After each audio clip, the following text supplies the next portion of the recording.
Cameroon, April 2026. Pope Leo the 14th just delivered the most powerful speech of his papacy.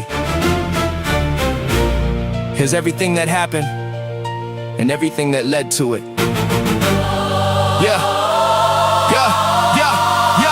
Pope Leo the 14th took the stage in Cameroon. A million people waiting underneath an afternoon moon. He opened with the scripture everybody knows by heart. Blessed are the peacemakers, and that was just the start. Woe to those who manipulate religion in the name of God for military, economic, political gain, dragging that which is sacred in the darkness and filth. Every word deliberate, every sentence built. This comes after reports from January this year. The Trump administration summoned the papal ambassador near. The message was direct reference the Avignon papacy, the 14th century French conflict used as a warning openly. The implication was clear: if criticism doesn't cease, there would be consequences to the Vatican's peace. Pope Leo received the message, understood the weight, flew to Cameroon anyway, and spoke to the whole state. Brave. Pope Leo speaks, the whole world takes it in.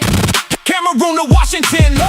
The headlines start to spin. One side, Stay in your lane. lead your flock alone. The other side says, This is why he sits up. on that throne. Masters of war spend billions on the fight, but healing and education Nowhere in sight. Pope Leo speaks from Cameroon. Standing in the light. One speech, one moment. One historical night. Meanwhile, Pope Leo's brother in the United States has been receiving death threats. That's the current state. The Pope himself reportedly facing threats as well from elements within the administration. Time will tell. Different secretary Hexet held a press conference that day. Referenced the book of Mark, the 3rd chapter on display. Compared the media to Pharisees who watched Jesus heal. Said they witnessed miracles, but their hearts were made of steel. Nothing gets foisted on the president. That was the official stance. Operation Epic Fury framed the strategy, not chance. Pope Leo in Cameroon responded without naming names. The masters of war pretend not to know. Set the frame. It takes only a moment to destroy what people build. Yet often a lifetime is not enough for what war has killed. Billions spent on devastation, billions spent on arms, but the resources needed for healing never reach the funds. Pope Leo speaks, the whole world takes it in. Cameroon to Washington.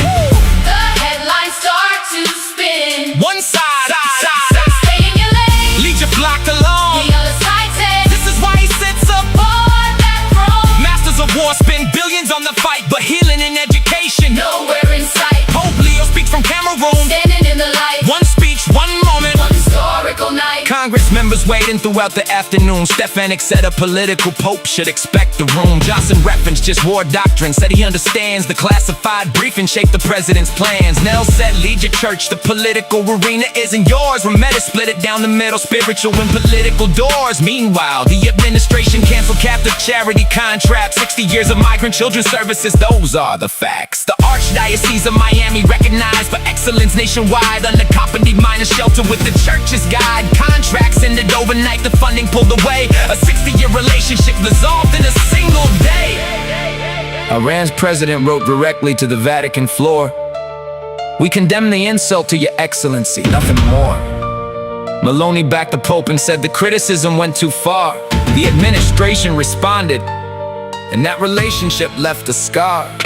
Tucker Carlson raised a question on his platform clear. What is the civic religion of the government here? AOC passed reporters and delivered just one line. He attacking the Pope, who has moral authority this time. Pope Leo looked at Cameroon and said it plain and true. The world is being ravaged by a handful, that's the view. Yet held together by a multitude of brothers, sisters, friends, as numerous as the stars. And this is where it bends. He said peace is not something we must invent.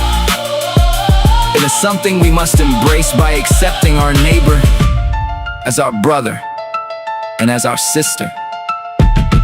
He said suffering has only made your convictions stronger, that God has never abandoned us.